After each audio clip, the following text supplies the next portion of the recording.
ದಕ್ಷಿಣದಲ್ಲೂ ಶುರುವಾಯಿತು ಕುಂಭಮೇಳ.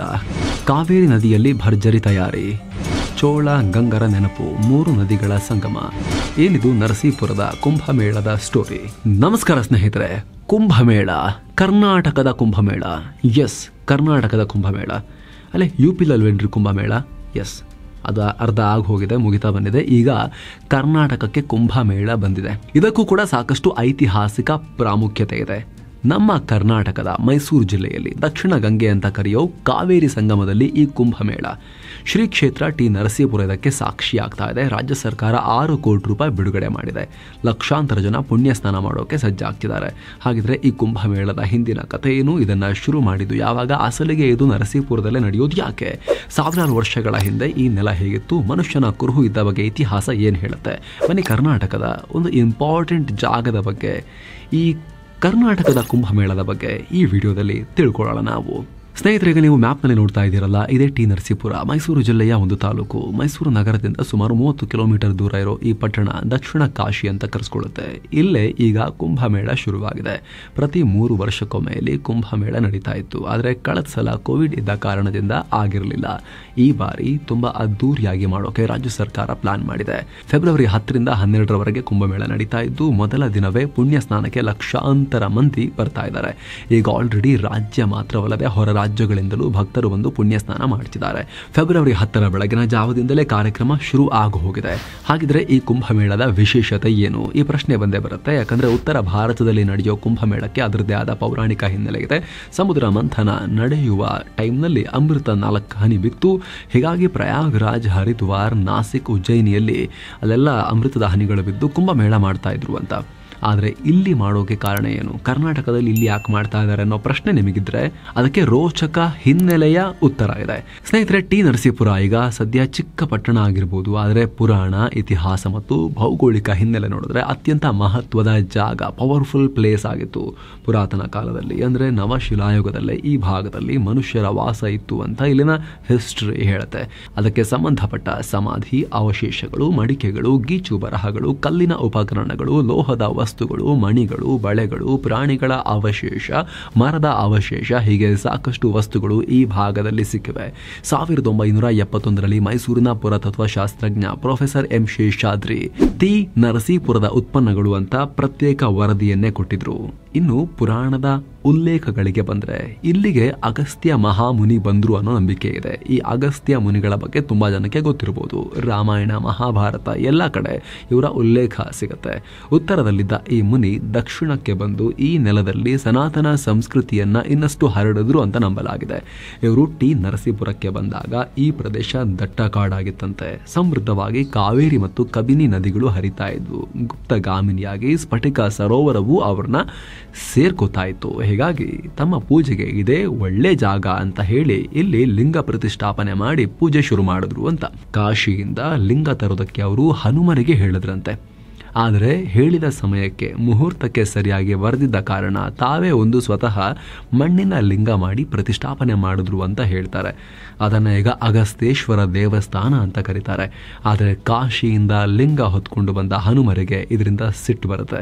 ನಾನು ತಂದಿರೋ ಲಿಂಗವನ್ನ ಇಟ್ಟು ಪೂಜೆ ಮಾಡದೆ ನೀವು ಈ ಮಣ್ಣಿನ ಲಿಂಗ ನೀವೇ ಮಾಡ್ಕೊಂಡಿಟ್ಟಿದ್ದೀರಾ, ನನಗಿದನ್ನ ಅಸಮಾಧಾನ ಆಗಿದೆ ಅಂತ ಹೇಳಿ ಹನುಮ ಅವರು ಮುನಿ ಮಾಡಿಟ್ಟಿದ್ದ ಲಿಂಗದ ಮೇಲೆ ಬಲವಾಗಿ ಗುದ್ದಿದ್ರಂತೆ. ಹೀಗಾಗಿ ಲಿಂಗಕ್ಕೆ ಹಾನಿಯಾಗಿ ಅಲ್ಲಿಂದ ನೀರು ಚಿಮ್ತು ಅನ್ನೋ ನಂಬಿಕೆ ಇದೆ. ಆಮೇಲೆ ಹನುಮರು ತಂದಿದ್ದ ಲಿಂಗವನ್ನ ಬೇರೆಡೆ ಪ್ರತಿಷ್ಠಾಪನೆ ಮಾಡಲಾಗುತ್ತೆ. ಅದನ್ನ ಹನುಮ ಲಿಂಗ ಅಂತಾನೇ ಕರೀತಾರೆ. ಇದರ ಜೊತೆಗೆ ಮಾರ್ಕಂಡೇಶ್ವರ, ಗರ್ಗೇಶ್ವರಿ ಗ್ರಾಮದಲ್ಲಿರೋ ಗರ್ಗೇಶ್ವರ ಲಿಂಗ, ಅಗಸ್ತೇಶ್ವರ ಲಿಂಗ, ಸೋಮೇಶ್ವರ ಲಿಂಗ ಅಂತ 5 ಲಿಂಗ ಇವೆ. ಸ್ನೇಹಿತರೆ, ಈ ನರಸೀಪುರದಿಂದ ಸ್ವಲ್ಪ ದೂರಕ್ಕೆ ಹೋದ್ರೆ ಅಲ್ಲಿ ಸೋಮನಾಥಪುರ ಮತ್ತು ತಲಕಾಡು ಸಿಗುತ್ತೆ. ತಲಕಾಡು ಕೂಡ ಪಂಚಲಿಂಗ ದರ್ಶನಕ್ಕೆ ಹೆಸರುವಾಸಿ, ಗಂಗರ ರಾಜಧಾನಿ ಕೂಡ. ಇನ್ನು ಚೋಳರು ಕೂಡ ಈ ಭಾಗದಲ್ಲಿ ಸಾಕಷ್ಟು ಧಾರ್ಮಿಕ ಕಾರ್ಯಕ್ರಮಗಳನ್ನು ಹಮ್ಮಿಕೊಂಡಿದ್ರು ಅಂತ ಇತಿಹಾಸ ಹೇಳುತ್ತೆ. ಸೊ ಪುರಾಣ, ಇತಿಹಾಸ ಎಲ್ಲದರ ದೃಷ್ಟಿಯಿಂದಲೂ ಇದು ಅತ್ಯಂತ ಮಹತ್ವದ ಜಾಗ. ಜೊತೆಗೆ ಇಲ್ಲಿ ಗುಂಜಾ ನರಸಿಂಹ ಸ್ವಾಮಿ ಅನ್ನೋ ಅದ್ಭುತ 1000 ವರ್ಷಗಳ ಇತಿಹಾಸ ಇರೋ ದೇವಸ್ಥಾನನೂ ಇದೆ. ಇದರ ಹಿಂದೆ ಸಾಕಷ್ಟು ನಂಬಿಕೆಗಳಿವೆ. ಈ ಕ್ಷೇತ್ರಕ್ಕೆ ಹೋದರೆ ಕಾಶಿಗೆ ಹೋದಷ್ಟು ಪುಣ್ಯ ಸಿಗುತ್ತೆ, ಪುಣ್ಯದಲ್ಲಿ ಗುಲಗಂಜಿಯಷ್ಟು ಮಾತ್ರವೇ ವ್ಯತ್ಯಾಸ ಅನ್ನೋದು ಈ ದೇವಸ್ಥಾನಕ್ಕೆ ಭೇಟಿ ಕೊಡೋ ಭಕ್ತರ ನಂಬಿಕೆ. ಏನು ಸ್ನೇಹಿತರೆ, ವರದಿಯಲ್ಲಿ ಮುಂದುವರಿಯೋಕ್ಕಿಂತ ಮುಂಚೆ 7 ಸ್ಯಾಂಡ್ಸ್ ಟೂರಿಸಂ ಕಂಪನಿ ಕಾಶಿ ಅಯೋಧ್ಯೆಗೆ ಮತ್ತೊಂದು ಟ್ರಿಪ್ ಆಯೋಜನೆ ಮಾಡಿದೆ. ಬೆಸ್ಟ್ ಆಫರ್ ಪ್ರೈಸ್ 39,500 ರೂಪಾಯಿ ಮಾತ್ರ.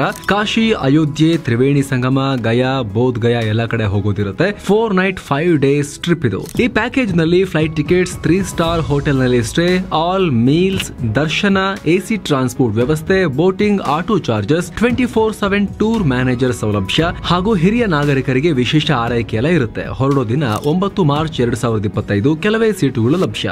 ಆಸಕ್ತರು ಈ ನಂಬರ್ಗೆ ಕಾಲ್ ಮಾಡಿ ನಿಮ್ಮ ಸೀಟನ್ನ ಕೂಡ ಬುಕ್ ಮಾಡಿ. ಈಗ ವರದಿಯಲ್ಲಿ ಮುಂದುವರಿಯೋಣ.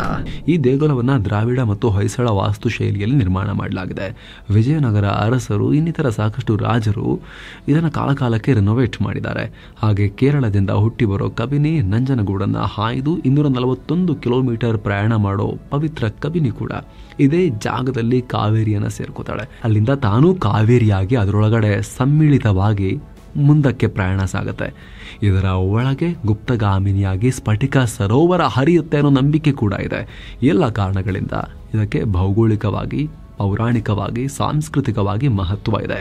ಸೊ ಇದೇ ಜಾಗದಲ್ಲಿ ಅಂದ್ರೆ ಪಂಚಲಿಂಗಗಳು, ತ್ರಿವೇಣಿ ಸಂಗಮ, ಅಗಸ್ತ್ಯ ಮಹಾಮುನಿ ಬಂದಿದ್ದು, ಹನುಮರ ಆಗಮನ, ಹೀಗೆ ನಾನಾ ಹಿನ್ನೆಲೆ ಇರೋ ಈ ಹಿಂದೂ ಪವಿತ್ರ ಕ್ಷೇತ್ರದಲ್ಲಿ ಪವಿತ್ರ ಧಾರ್ಮಿಕ ಕಾರ್ಯಕ್ರಮ ಈಗ ನಡೀತಾ ಇದೆ. ಹಾಗೆ ನೋಡಿದ್ರೆ ಈ ಕುಂಭಮೇಳ ತುಂಬಾ ಹಿಂದಿನಿಂದ ನಡೀತಾ ಇರಲಿಲ್ಲ. ಇದು ಶುರುವಾಗಿದ್ದೆ 1989ರಲ್ಲಿ. ಉತ್ತರ ಭಾರತದ ಕುಂಭಮೇಳಕ್ಕೆ ಹೋಗೋಕೆ ನಮ್ಮ ಜನರಿಗೆ ತುಂಬಾ ಸಮಸ್ಯೆ ಆಗ್ತಿತ್ತು ಆಗಿನ ಕಾಲದಲ್ಲಿ. ಈಗೇನೋ ಬಿಡಿ, ಜನರ ಜೀವನ ಮಟ್ಟ ಉತ್ತಮವಾಗಿದೆ, ರೈಲ್ವೆ ಕನೆಕ್ಟಿವಿಟಿ, ಏರ್ ಕನೆಕ್ಟಿವಿಟಿ ಚೆನ್ನಾಗಾಗಿದೆ, ಸ್ವಂತ ಗಾಡಿಲೂ ಹೋಗೋರಿದ್ದಾರೆ. ಆದರೆ ಆಗಿನ ಕಾಲದಲ್ಲಿ ಇದೆಲ್ಲ ಬಹಳ ಕಷ್ಟ ಆಗ್ತಾ ಇತ್ತು. ಸಾಮಾನ್ಯ ಜನ ಹೋಗೋಕೆ ಆಗ್ತಾ ಇರಲಿಲ್ಲ. ಹೀಗಾಗಿ ಉತ್ತರಕ್ಕೆ ಹೋಗೋಕೆ ಯಾರ್ಯಾರಿಗೆ ಕಷ್ಟ ಆಗುತ್ತೋ ಅವರೆಲ್ಲ ಇಲ್ಲೇ ಪವಿತ್ರ ಸ್ನಾನ ಮಾಡಲಿ ಅನ್ನೋ ಕಾರಣಕ್ಕೆ ಇಲ್ಲಿನ ಒಂದಷ್ಟು ಧಾರ್ಮಿಕ, ಸಾಂಸ್ಕೃತಿಕ ಎಸ್ಟಾಬ್ಲಿಷ್ಮೆಂಟ್ಗಳು ಈ ಕೆಲಸಕ್ಕೆ ಮುಂದಾದರು. ಸುತ್ತೂರು ಮಠದ ಶಿವರಾತ್ರಿ ದೇಶಿಕೇಂದ್ರ ಸ್ವಾಮೀಜಿ, ಬೆಂಗಳೂರಿನ ರಾಜರಾಜೇಶ್ವರಿ ನಗರದಲ್ಲಿದ್ದ ಕೈಲಾಸಾಶ್ರಮದ ತಿರುಚಿ ಮಹಾಸ್ವಾಮಿಗಳು, ಹಾಗೆ ಆದಿಚುಂಚನಗಿರಿ ಮಠದ ಬಾಲಗಂಗಾಧರನಾಥ ಸ್ವಾಮಿಗಳು ಇದಕ್ಕೊಂದು ಪ್ಲಾನ್ ಮಾಡಿ ನರಸೀಪುರದ ಸಂಗಮ ಜಾಗದಲ್ಲಿ ಪವಿತ್ರ ಕುಂಭಮೇಳ ಶುರು ಮಾಡೋಣ ಅಂತ ಮಾಡಿದ್ರು. ಅಲ್ಲಿಂದ ಪ್ರತಿ 3 ವರ್ಷಕ್ಕೊಮ್ಮೆ ಇದು ನಡ್ಕೊಂಡು ಬರ್ತಾ ಇದೆ. ಈಗಲೂ ಅದರ ಮುಂದುವರೆದ ಭಾಗವಾಗಿ ರಾಜ್ಯ ಸರ್ಕಾರ ಇದನ್ನ ಅದ್ದೂರಿಯಾಗಿ ಆಚರಿಸುತ್ತೆ. ಇಲ್ಲಿ ಗಂಗಾರತಿ ಇರುತ್ತೆ, ದೀಪಾರತಿ ಇರುತ್ತೆ. 7 ಪವಿತ್ರ ನದಿಗಳಿಂದ ತಂದ ಜಲವನ್ನ ಸಂಗಮದಲ್ಲಿ ಅರ್ಪಣೆ ಮಾಡ್ತಾರೆ. ಪುಣ್ಯ ಸ್ನಾನ ನಡೀತಾ ಇದೆ. ರಾಜ್ಯ ಸರ್ಕಾರ ಕೂಡ 10 ಹಲವು ಭದ್ರತಾ ವ್ಯವಸ್ಥೆ ಮಾಡಿದೆ. ಯಾವುದೇ ತೊಂದರೆ ಆಗಬಾರದು, ಜನ ನದಿಯನ್ನ ಮಲಿನ ಮಾಡಬಾರದು ಇತ್ಯಾದಿ ಕ್ರಮ ತಗೊಂಡಿದೀವಿ ಅಂತ ಸರ್ಕಾರ ಹೇಳಿದೆ. ಇದ್ರ ಬಗ್ಗೆ ನೀವೇನ್ ಹೇಳ್ತೀರಿ? ನೀವು ಕೂಡ ಇದಕ್ಕೆ ಹೋಗೋಕೆ ಏನಾದ್ರು ಪ್ಲಾನ್ ಮಾಡ್ಕೊಂಡಿದ್ರಾ? ಈ ಹಿಂದೆ ನೀವೇನಾದ್ರೂ ಹೋಗಿರೋ ಎಕ್ಸ್ಪೀರಿಯನ್ಸ್ ಇದೆಯಾ? ಅದನ್ನ ಕಾಮೆಂಟ್ ಮಾಡಿ ತಿಳಿಸಿ ಸ್ನೇಹಿತರೆ. ಮತ್ತೆ ಭೇಟಿ ಆಗ್ತಿರೋಣ. ನಮಸ್ತೆ.